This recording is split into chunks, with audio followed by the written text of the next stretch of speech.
And we drank that, and I'll be honest, I didn't feel anything. And I was annoyed about it because I'd seen people around me drink, and, you know, there's lots of laughter and music and fun, and there was nothing. I didn't feel anything. And that annoyed me quite a lot, to be honest. And I didn't have a hangover or anything like that because it wasn't enough. And I did 29 days sober, but I was in withdrawals for about a week of that, which I didn't realise was withdrawals at the time. But now I know that to be really dangerous. Yeah. So I did that, but kept myself in denial for quite a long time after that. But what I did gain from that was that I realised I could actually feel quite good if I stayed off, you know. So I did try and rein it in. I stopped smoking crack, which was good, you know, and stuff like that. I think I was about 8 months sober, and I said I want to help people. I don't see anyone like me.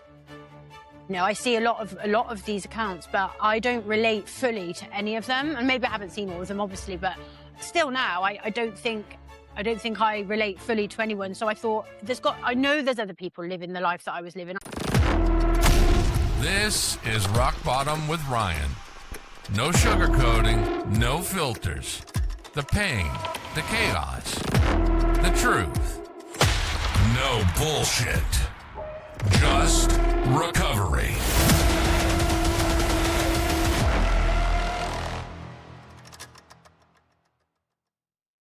If you're struggling with alcohol, trauma, or simply questioning your relationship with alcohol, you don't have to figure it all out alone. Megan Haynes Counseling offers a supportive, judgment-free space to help you understand what's underneath the drinking, work through trauma, and start building a life that actually feels good to live. Megan brings both professional experience and a real understanding of recovery, and she knows that healing isn't just a one-size-fits-all. Whether you're sober curious, trying to make a change, or looking for support on your recovery journey, reaching out can be the first step towards something better. To learn more or schedule a consultation with Megan Haynes Counseling, call 541-213-9321. That's 541-213-9321.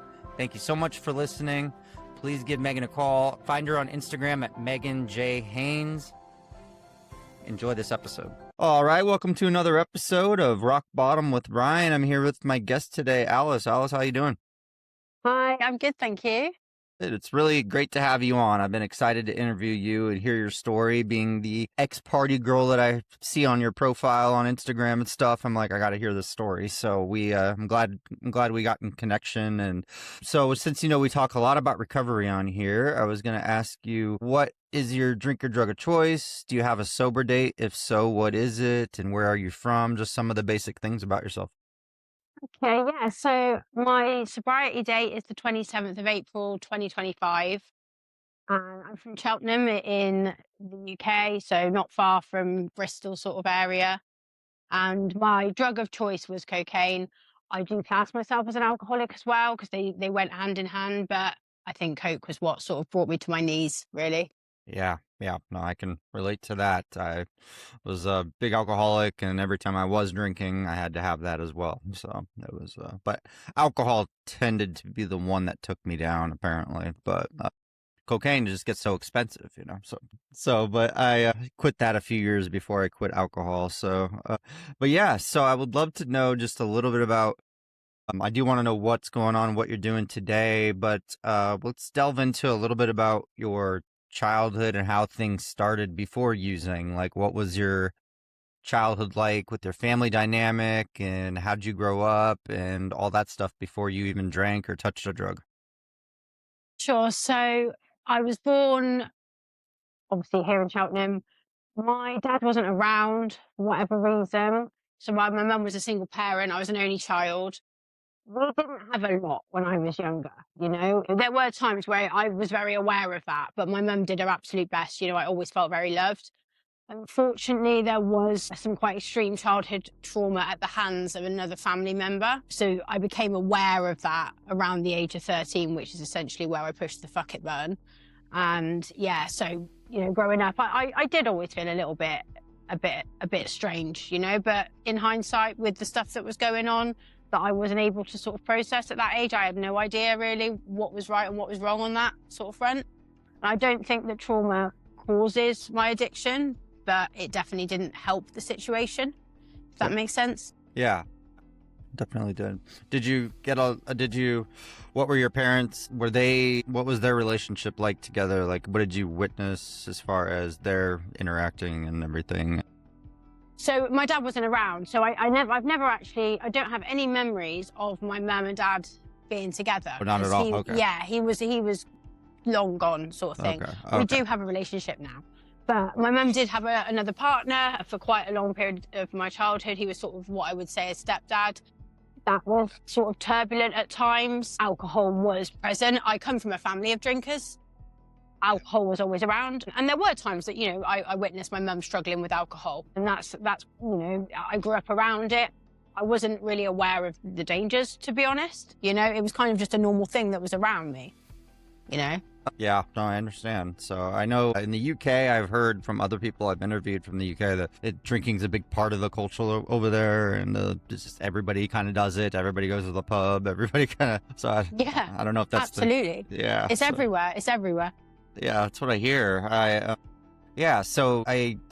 I'm curious. I'll find out later, just to maybe a little bit of how you reconnected with your father. I find that really fascinating and cool. And what was like going to school? Like, what was your friend group like, and all that? Like, were you good grades? How was all that stuff? So I remember my primary school, so like early years of school, I always did feel different. I struggled to make friends. I was in a very small class, and they had some really intelligent kids in that class. We got some record sort of like achievements in terms of people who went to grammar schools from that class. And I always felt a little bit dumb. I'm not dumb at all. And when I went into secondary school, I was ready, and I wanted that to sort of be my chance to find my people. Unfortunately, again, I just struggled with myself, and in recovery, I've learned a lot about fear, and I was just full of fear of being disliked, fear of being seen, all of these different things. You know, I wouldn't say I was bullied or anything like that, but I did get into a lot of trouble, like a lot of trouble. I hated authority, still not keen on authority. Yeah. You know, and I discovered, you know, other ways of making friends, really. Yeah. You know, being the class clown and stuff. But I was a smart kid, and it's a little bit of a shame, but I ended up getting kicked out of school quite a while before I was due to finish, and ended up going to college. Yeah, where I did quite well, actually. So I don't think the school system was for me here.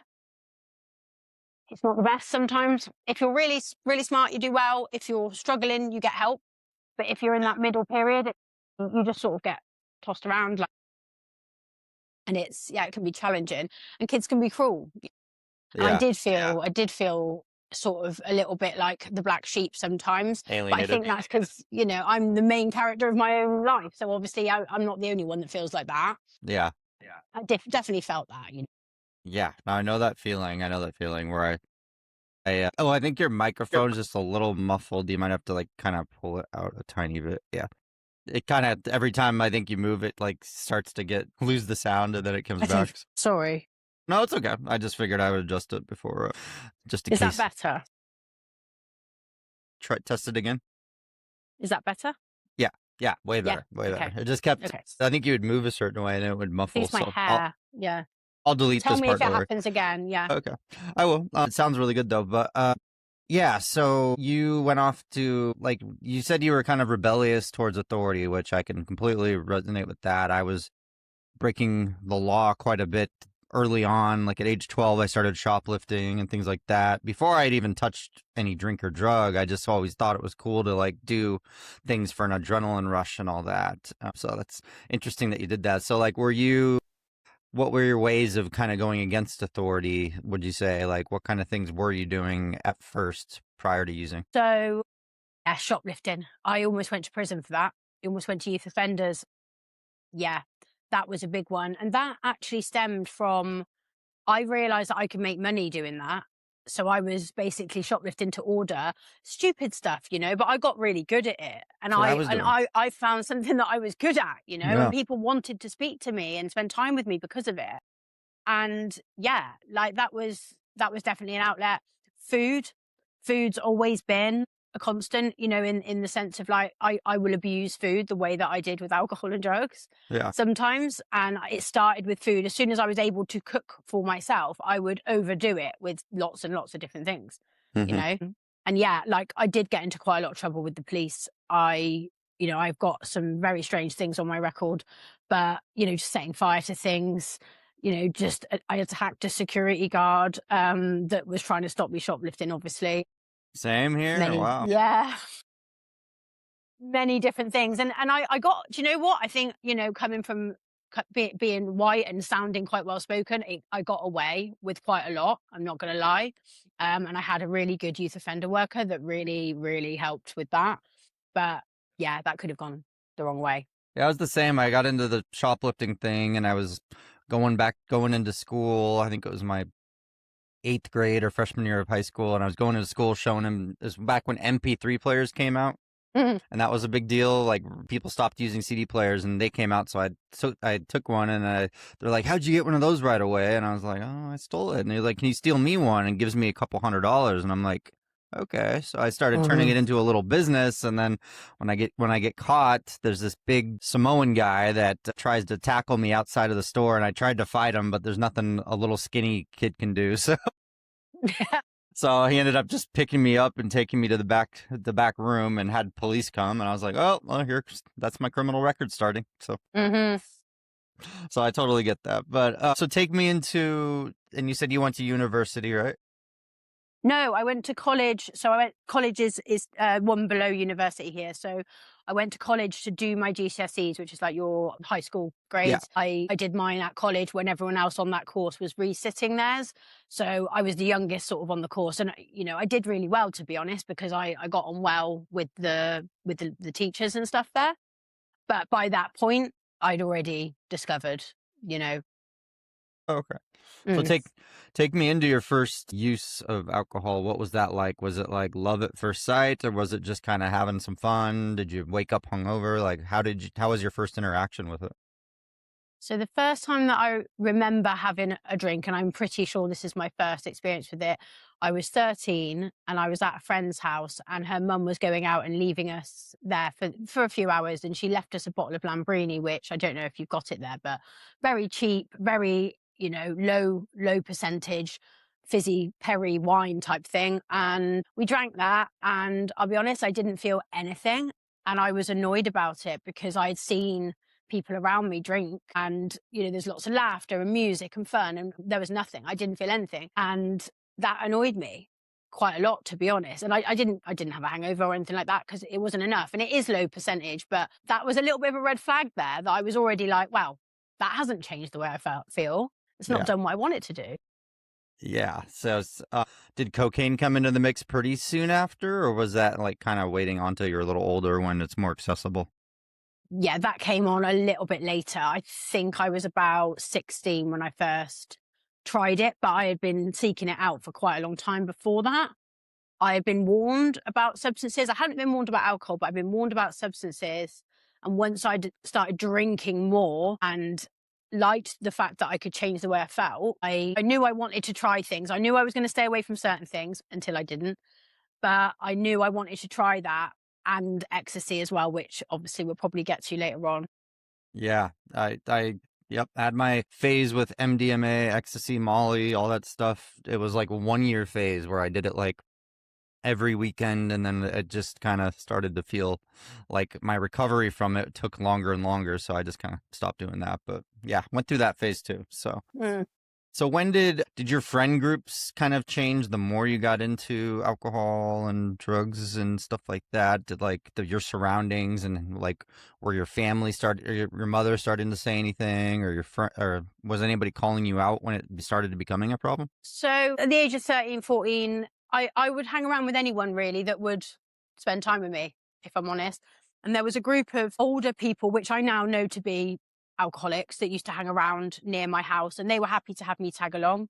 So I would, at every opportunity, try and like join with them, and they were happy to have me there. You know, no one cared. And I would steal money and, you know, sell things I'd stolen to afford alcohol and cigarettes. And yeah, over the years, my friendship groups changed, but it started off very much like I just wanted to fit in, and alcohol allowed me to do that.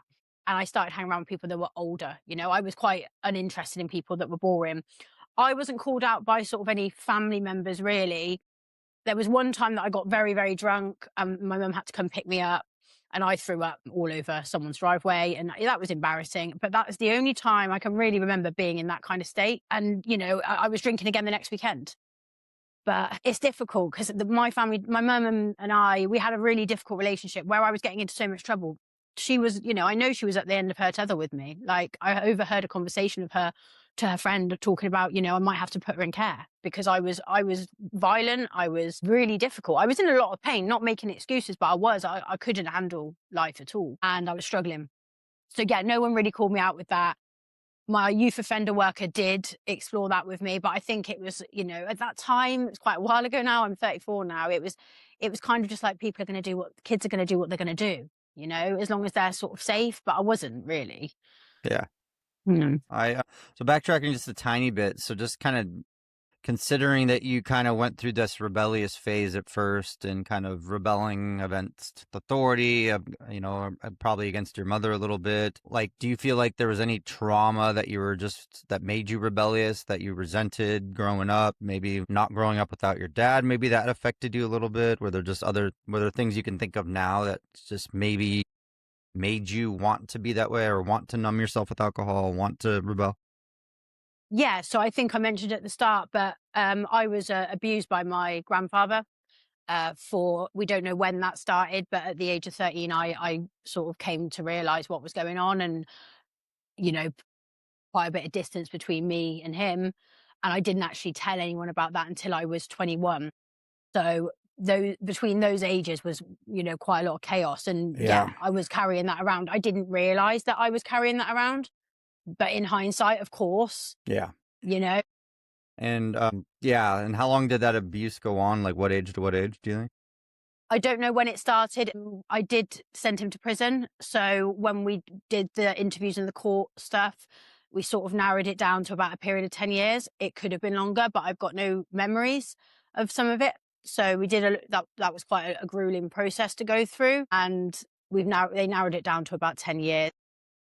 Okay. Jeez, I am so sorry. I went through my phase of abuse during a small part of my childhood from age 7 to 8 or so, and that didn't realize how much it affected me. I kind of brushed it off for about 20 years basically, and then all of a sudden it started to hit me a little more in detail, and then I got sober, and then it started to hit me more, and then I just kind of was like, all right, at least I know the reason now of why I was acting the way I was, and why I was so, I hate to use this word, but screwed up in so many ways. But then I started to finally come to terms with it when I got sober and started to address it and process it more. And so it's I'm a huge advocate for anybody that goes through any kind of abuse in general, whether it's physical, sexual, emotional.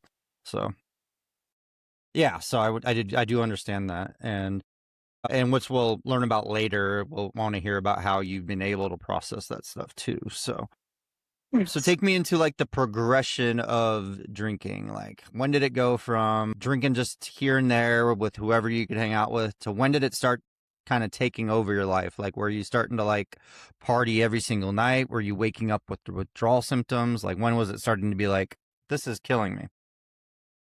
So the best way I can sort of describe it is between the age of about 13 and 17, it was every weekend.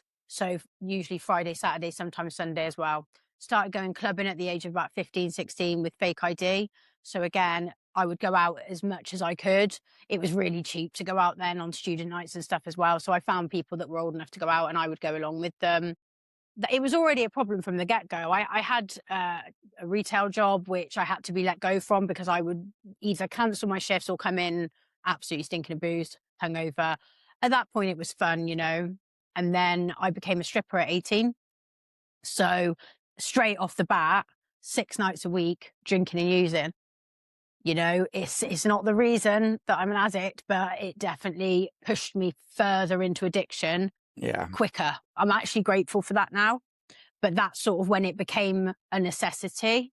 and that industry it's rife for it. And yeah, and then on my nights off as well, I would go out and get on it anyway, and end up, fighting this, that, the other. It was absolute chaos for quite a few years, to be honest. Yeah. So And then I think it progressed like that. And then it just sort of got worse. People often say it's like a steady decline. It wasn't for me. It was down, then it was up, then it was down, then it was, but each time there was a down, it would get a little bit further down, but the consequences weren't really happening. I had money. I didn't have many responsibilities. It wasn't a problem. In my eyes, I was living the dream, but actually not really. But I didn't get withdrawals till much, much later. Much later down the line.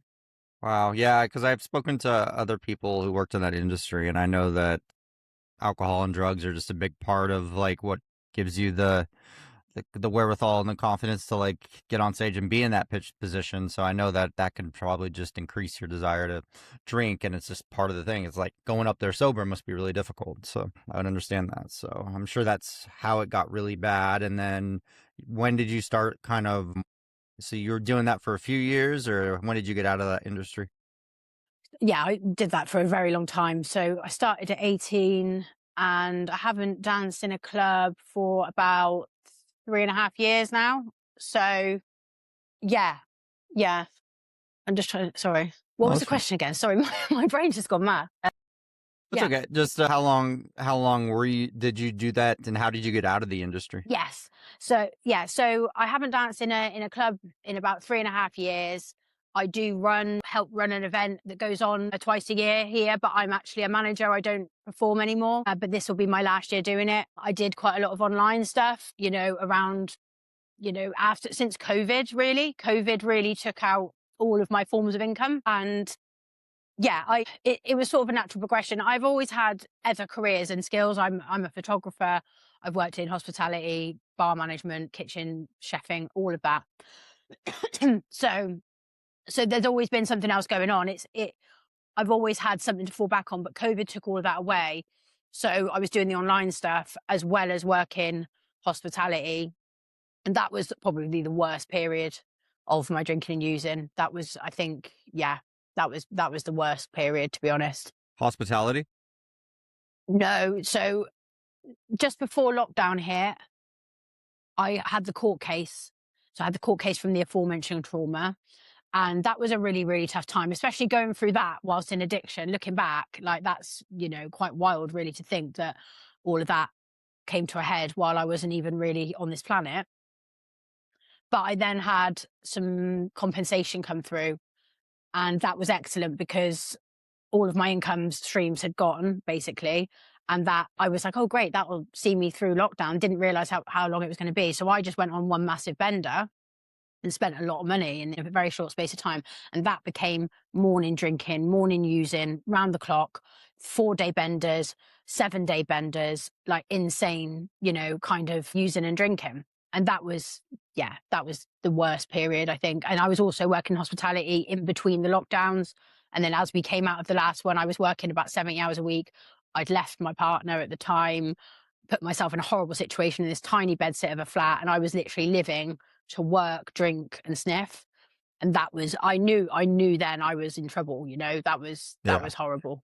Yeah. So your living situation changed, and was your partner, did he use too, or did they use, or like, was that part of a lot of your relationships? Previous partners in my life, I think it's quite standard for strippers to date drug dealers. That was a thing. That was, some bad experience to that. I won't really go into too much about someone else's Story. Yeah. stuff, but no, he wasn't an addict. Oh, okay. And it was my own doing to leave that relationship. And it was a lot of self-manufactured misery. I couldn't see that at the time. I was in a lot of pain, and it was my own doing. It was only when I came into recovery, I can see clear as day now that all of that could have been prevented if I had handled things better. But that's not my story. Yeah, no, I totally understand. I respect that. I never want anybody to share anybody else's personal story. I just, the only question I generally ask around that is like, how much was drug drug use or your addiction involved in your relationships, because generally that's the case. Is a lot of times we're in a relationship with somebody that uses with us, or we're in a relationship with somebody who doesn't, and we're hiding it from them the whole time. So Yes, my previous partner, he did drink and whatever else, but it was a very dysfunctional relationship. I was working away a lot. I would go out for days on end. I wasn't doing anything untoward in terms of with anyone else, but I was just off the radar. God knows where. I was safe, but I'd let him know I was safe, and that was about it. He wasn't really into that scene. Later on, other relationships were heavily based around that. But my current partner, I was hiding it from yeah. him. Oh, So okay. I've experienced all the different types of relationship Yeah. and addiction, I think. Yeah, totally understand. So so COVID lockdown, I always hear a lot of stories interviewing people now. They talk a lot about COVID and leading them into a lot worse of whether it's addiction and drinking, all that stuff. So I've heard that just played a huge role in people staying home, and just their drinking and drug use got so much worse. So it's kind of interesting to hear that again. So take me into the last, say, well, first of all, how much do you think you were spending on your habit? How was it? In the period of lockdown, I mean, probably about 800 quid a week, £800 a week. Basically, I was spending minimum £300 a week, but often a lot more. And then when you factor in everything else that comes with it, so alcohol, Deliveroo, takeaway the next day, taxis to do this because I can't walk, all of this stuff, it adds up. All of my money throughout my addiction really was being piled into that. Everything else came second. I think, I have gone on benders that have cost me thousands, but ultimately it was a lot of money over the years, but a week at its worst, 800 quid ish, Yeah. I'd say. Oh, okay. Yeah, it's a lot. So 800 quid. I'm not sure what that translates into in American, but I'll figure that out. So yeah, take me into, say, the last week of your addiction, and when did you start to come to terms with the fact that, hey, this is killing me? Like, was it a hospital visit? Was it an arrest? Was it somebody calling you out, an intervention? How did that go? So I sort of describe my start into sobriety, or my flirting with the idea of recovery, if you like, was at the start of like 2023, I think it was. And I did 29 days sober, but I was in withdrawals for about a week of that, which I didn't realize was withdrawals at the time. But now I know that to be really dangerous. Yeah. So I did that, but kept myself in denial for quite a long time after that. But what I did gain from that was that I realized I could actually feel quite good if I stayed off. So I did try and rein it in. I stopped smoking crack, which was good, and stuff like that. And really, really tried to control it for quite a long time. But the more I tried to control it, the worse the benders would get. When I met my partner, I was like, I have to rein this in. I can't be spending time at crack houses with random people. I can't be doing this. So it ended up becoming very isolated. And my partner, we used to drink and party a little bit together, but nothing on the scale that I was doing on my own. So we don't live together. So, that period of time, the last few weeks leading up to me asking for help, it was dry. I tried to do dry January of 25, and this is not the first time, but I actually planned to carry it on. And something happened in the middle, literally the 15th of January, and I completely forgot that I was doing dry January and started drinking at 10:30 in the morning because of some minor inconvenience. And then it turned out that the minor inconvenience wasn't actually even a thing. It was actually an admin error. And anyway, I was already off. And that was sort of the period of time that was the last drink outside of a relapse, basically. Wow. So you did have some sober time, and then you went back to it for a short period. Yeah. So, wow, I had less than a month, reined it in sporadically. I'd get like 2 weeks here, a week there, but I could never get more than 29 days since God knows Yeah. when. That was the same amount of time I had prior to when I finally started to really try getting sober. I went 30 days, and then on day 30, I went out and drank and thought, oh, I can handle one night. And then I just had, like, I think 4 or 5 double vodkas, and then woke up the next day, hungover, started drinking, called in sick to work. I was back at it for another few years. So, Yeah. and then I got 90 days once I really started to try to, because I ended up in the hospital and I was like, all right, I got 90 days. Now that I got 90 days, I can drink again. Did that again, another horrible relapse, worst one ever. And then finally went to rehab, and I haven't had a drink since. But sometimes we need those sober time to see a little bit of hope, and then relapse, and then remind ourselves like, hey, I can do this, but let's do it longer this time. So, yeah, I mean, and yesterday I got 21 months. So it's amazing, honestly. Yeah, it's I'm so proud. I never thought in a million years I'd even get close to that. So it's every day gets better though. So, but yeah, so take me into, say, early sobriety. Did you have to go to treatment? I mean, did you choose to go to treatment? Did you to go to meetings? Like, what were some of the things you did to stay sober this time around? So after that time in the middle of January, like I said, I actually reached out to a friend, my mum's friend, that was sober, and she's the only person in my life that I knew was sober.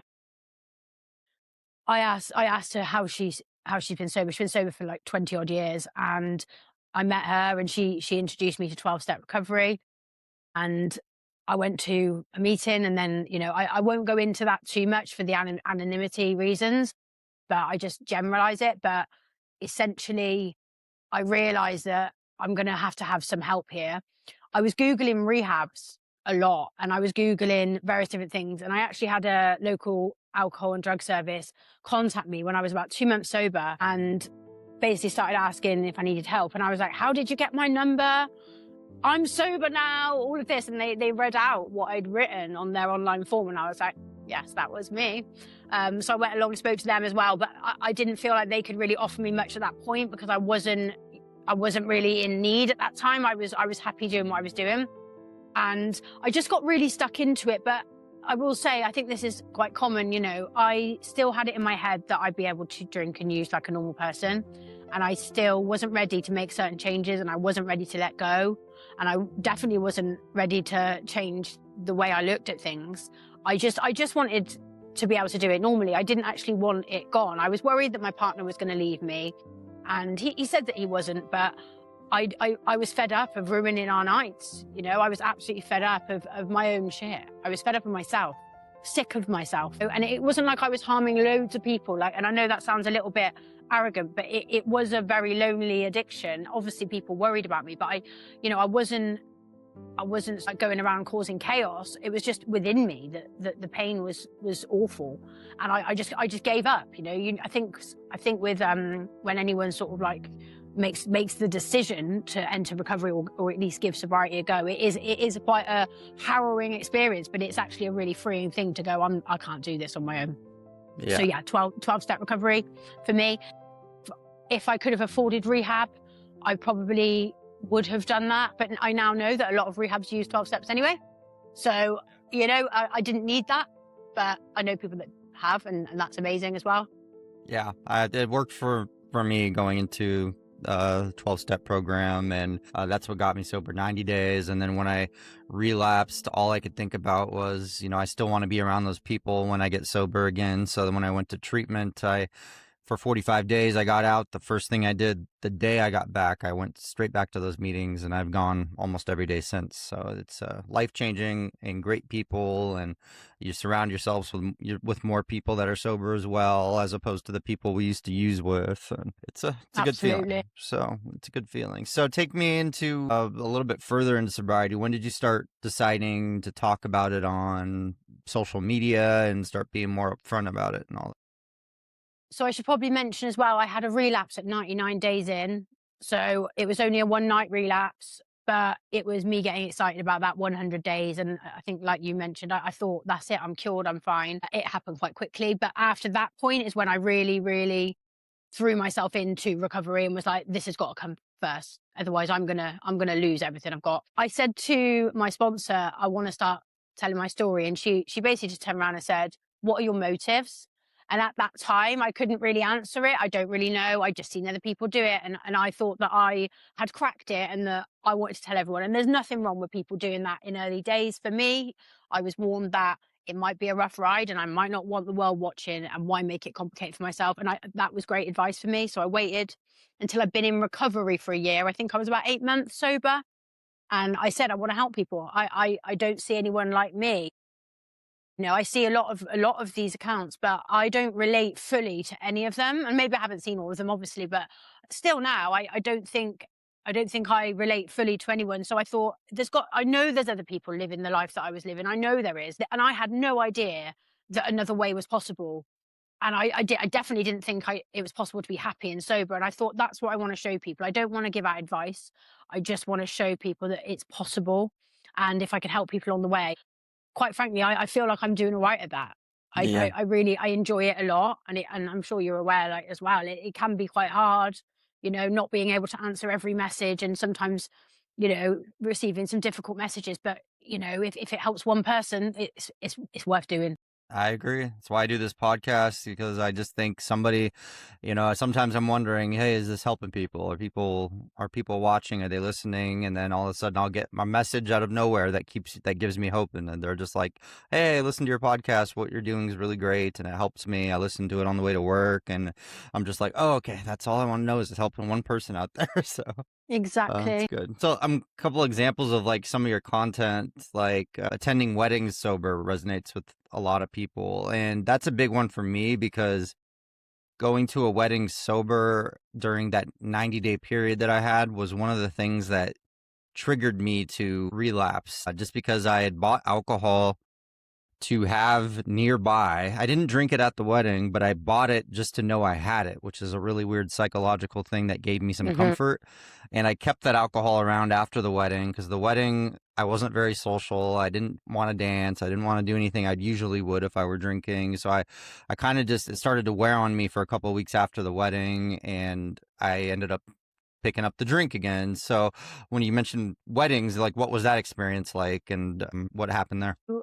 I think I did a video about it, but basically my expectations were high for this wedding because I had done the hen do. I'd done 5 days in Marbella with, you know, 14 other people, 13 of which were drinking, without any temptation, zero urges, just zero thoughts.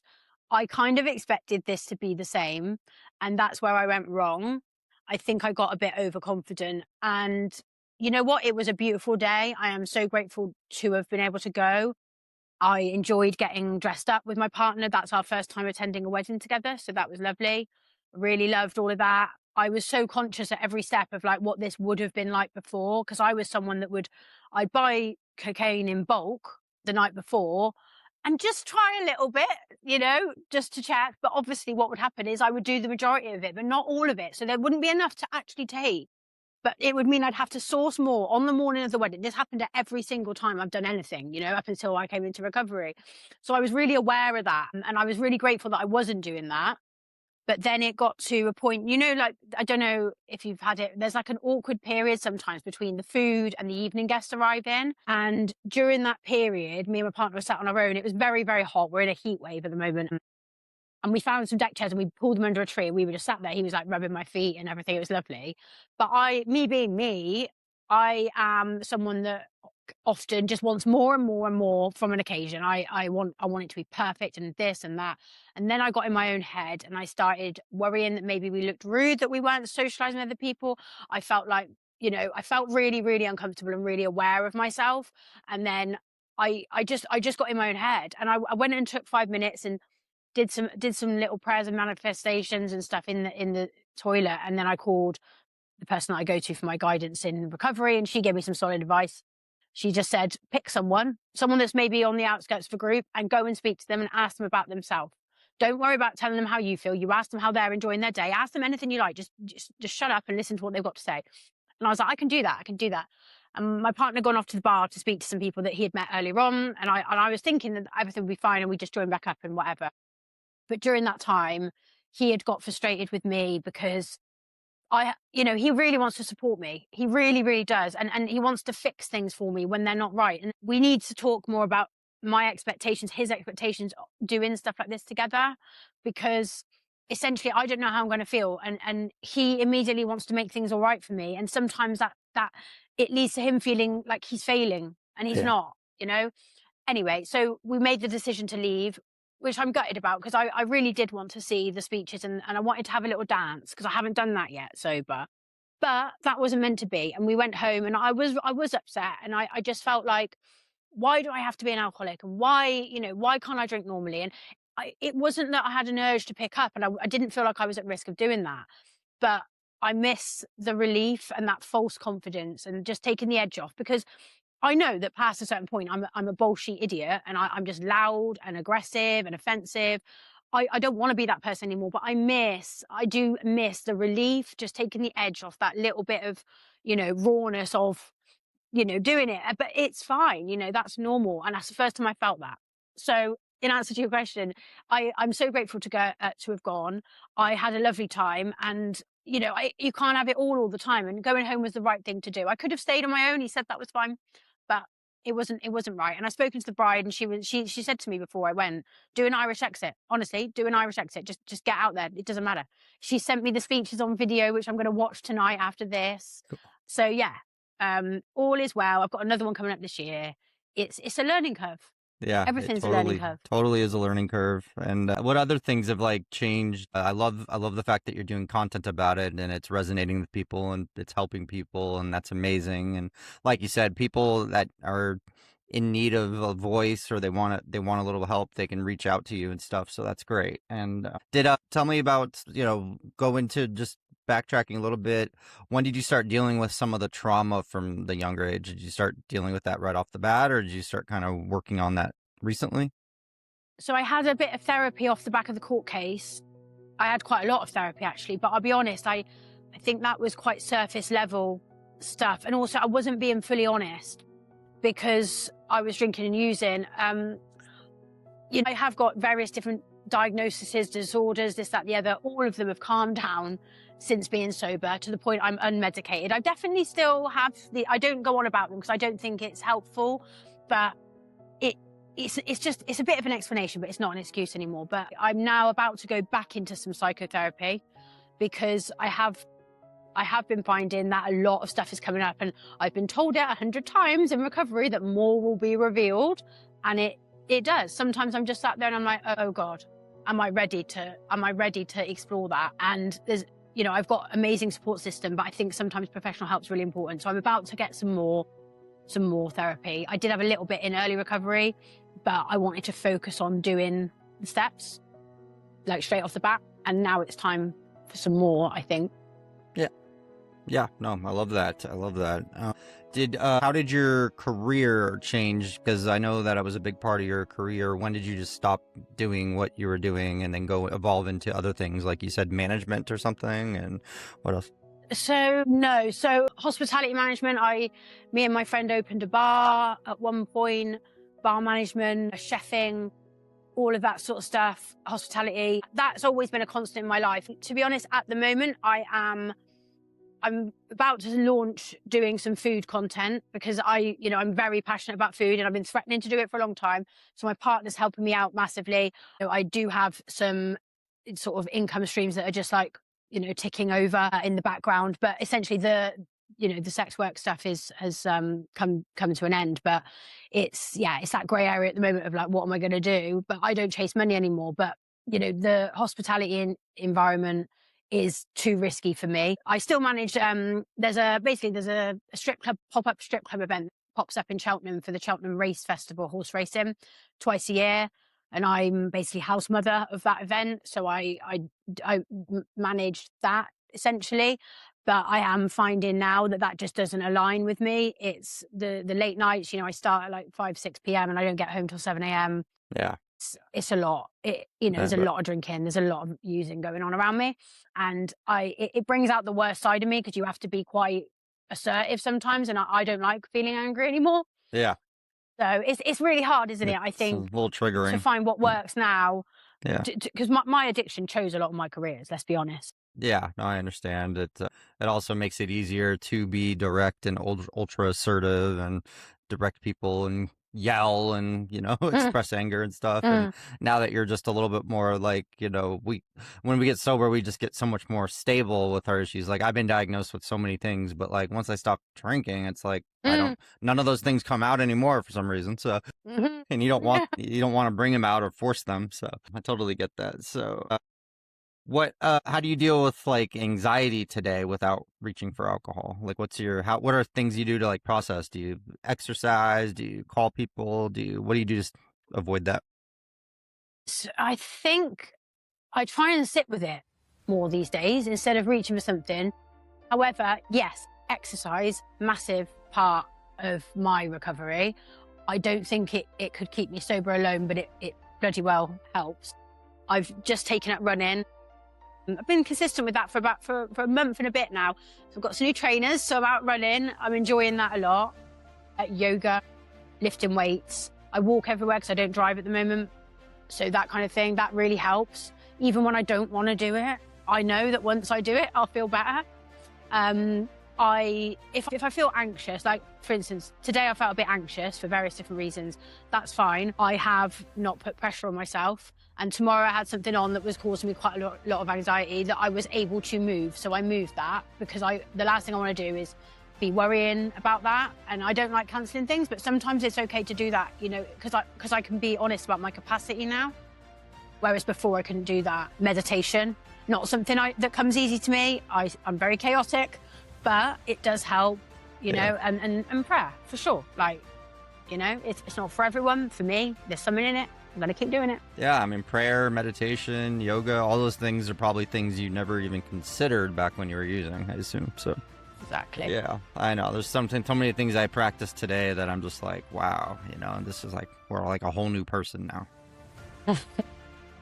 So can you take me into a couple last closing questions? What was 24 hours like at your worst? And now take me into 24 hours now on a great day. Oh, I like that question. So 24 hours in a bad day in addiction.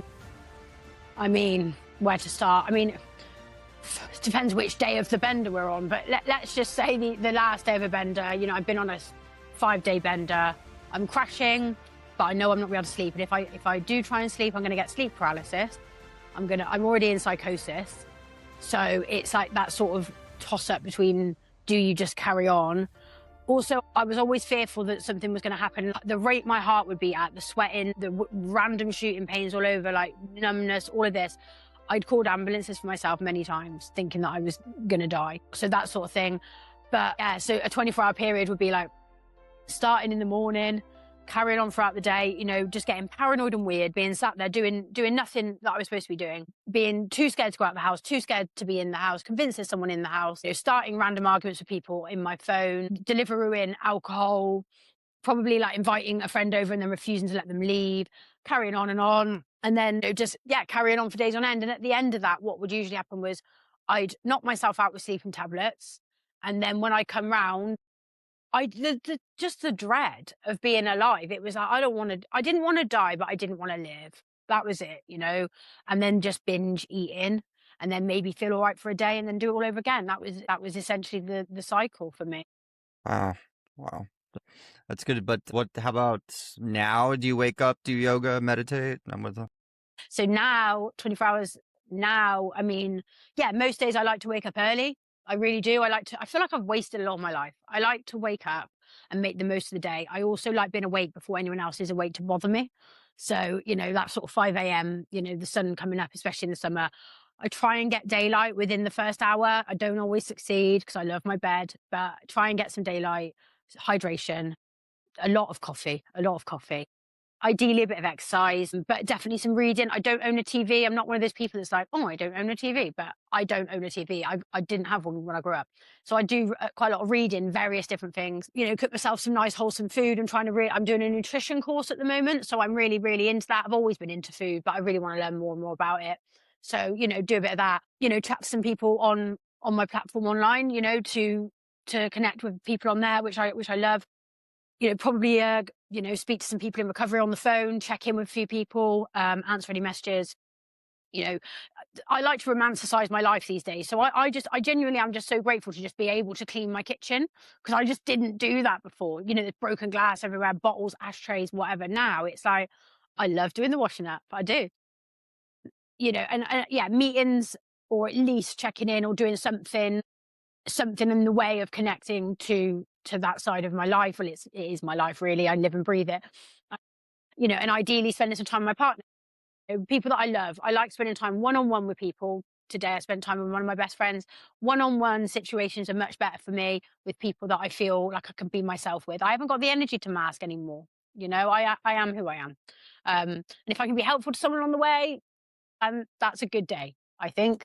Yeah, no, that's great. That's great. It sounds like all positive stuff, and it seems Mm. like all your relationships are positive, all your hobbies are positive. It seems like you're branching out into using your passion for food to show it off to people as well, so they can learn things, and that's good. So you're going into food content soon too, and everything. So that's awesome. Yeah. So taking your sobriety to the next level. So I love that. Mm. So a couple, one more closing question. Like if someone is watching this right now, wondering if they have a drinking problem, but they're terrified to ask for help, or based on your experiences with drugs and alcohol, like what advice would you give? What would you tell that person? I think if you're questioning your drinking or using, you already know inside it is a problem. It's just a case of getting out of your own way sometimes. I think shame and fear of being judged, fear of people knowing. I think when you're in addiction, you feel like you're the only person that's doing awful things and behaving a certain way. And then you realize, actually, no, don't let shame be the thing that keeps you from living the life that you know you are capable of living. A better existence is within touching distance. All you've got to do is ask for help, and it will be given. It will be given, 100%. Love that. I love that. That is a great quote about shame too. So I'll have to post that at the beginning of the episode. So I love that. Also, I usually ask my guests for a quote, but that sounded like one. But if you have a quote you want to share, by all means, feel. No, I think there's a few that I often use, but I think that's the message that I'm trying to put out at the moment. This, you know, don't let shame be the thing that stops you getting well and living the life that you know you can live. I love that. And it sounds like life's good now, and you have a lot of goals and things that you're planning on doing in your recovery, and you're going to keep practicing all the healthy things that you're doing right now to stay sober. And it's great that you're putting content out there to help people too. So thank you so much. Do you mind shouting out how people can see your page, your content, reach you on your Instagram, all that? Sure. So I'm on Instagram and TikTok under Finding Wonderland 33. And I'll be linking my food pages on there once I've actually established what the hell I'm doing with that. Finding Wonderland. Okay. Let me just make sure I have it pulled up here. I'm already following you, but 33. Can I ask why the number 33? That's my lucky number. Is it? It's mine too. Okay. I think I saw it a lot in early recovery. It just popped up everywhere and it started to feel weird. 33 was the age that that has changed my life. That year of my life between 33 and 34 is the year that, even regardless of what happens in the future, that has been the year that's changed my life forever. Interesting. Yeah, when I turned 33, I remember it was I had gotten back into a good routine. I was working out. I wasn't fully sober, but I remember it was a big year for me, and I loved the number 3 since I was a kid and wore it when sports and all that. So when I turned 33, I was like, I'm going to change my life and make it perfect. And my life was good for a while, but I was like a functioning alcoholic, and then it took over again years later. But yeah, no, 33. I just had to ask why that number. So Yeah. Thank you so much for being on the show and sharing your story and being vulnerable. Absolutely. No, it's an honor to be asked, and yeah, thank you. Yeah, thank you, Alice. I really appreciate it, and I'll pop your Instagram on the screen so listeners out there can go check out your stuff and your content. And it sounds like you'll be posting food-related stuff, which I love food, so I'll probably be following that too. So I'm excited to hear more about it. So thank you so much. Thank you. Rock Bottom with Ryan. No bullshit, just recovery.